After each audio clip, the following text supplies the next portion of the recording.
তারা কি করেছেন গত এই 1 ইয়ার প্লাস সময় যারা গভর্নমেন্টে আছেন, আমরা কিন্তু খুব সেই একটা ভালো এক্সাম্পল সেট করতে পারিনি। আমরা তো এটাই চেয়েছিলাম আসলে যে তরুণরা এই দেশকে লিড করবে, কিন্তু আবার সেই তরুণদের একটা অংশ তো লিডের সুযোগ পেয়েছে। কারণ ডক্টর ইউনূস যখন বলেন ছাত্ররা আমার নিয়োগকর্তা, ছাত্ররা যতদিন চাইবে আমি ততদিন থাকবো, তো সেই ছাত্রদের প্রতিনিধি হিসেবে যারা গভর্নমেন্টে গেলেন তাদের ইমেজটা কি, তারা কি করেছেন গত এই 1 ইয়ার প্লাস সময় যারা গভর্নমেন্টে আছেন কিংবা যারা সেখান থেকে দল করেছেন তাদের এক্সাম্পলটা কি, যে ভাই আমি ছাত্র আন্দোলন থেকে উঠে এসেছি, তোমাদের প্রতিনিধি হিসেবে 1 বছরে আমি একটা মিনিস্ট্রি থেকে এই কাজগুলো করেছি। সো আমরা নেক্সট দেশের দায়িত্ব পেলে আমরা এইভাবে দেশকে সাজাতে চাই। যে সমস্ত ইয়ং অ্যাডভাইজাররা আছেন কোন ওইভাবে দৃশ্যমান দৃষ্টান্ত দেখাতে পারবেন যে এটা করেছেন, ইয়ংদের চিন্তা ভাবনা, আমরা যে স্পিডকে ধারণ করি কিংবা আন্দোলনের লিড এন্ড আমার একটু ক্রিটিসিজম হচ্ছে, কিন্তু বাস্তবতা বলছে এই কারণে বিকজ এখন তাদের দিয়ে মানে তাদের লেন্স দিয়েই হচ্ছে তরুণদের কে দেখা হয় অনেক ক্ষেত্রে। তো এই পার্টি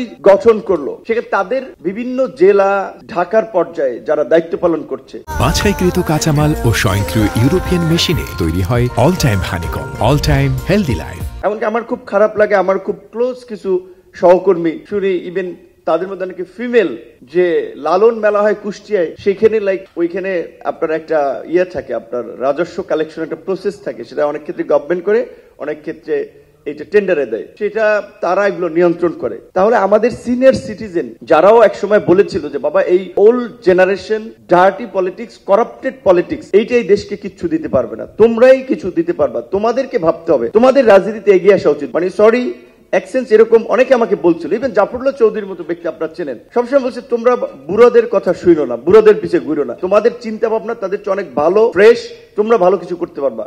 আমরা 71 মুক্তিযুদ্ধ করেছি, আমার বয়স তখন কয় বছরের ছিল, জাফরুল্লাহ চৌধুরী ভাব বলতো, আরো অনেকে এই কথা বলেছে। তাহলে আজকের সেই আমরা যারা তরুণ, আমরা একটা নেতৃত্বের সুযোগ পেয়েছি, নিজেদেরকে উপস্থাপনের সুযোগ পেয়েছি, আমরা কিন্তু খুব সেই একটা ভালো এক্সাম্পল সেট করতে পারিনি।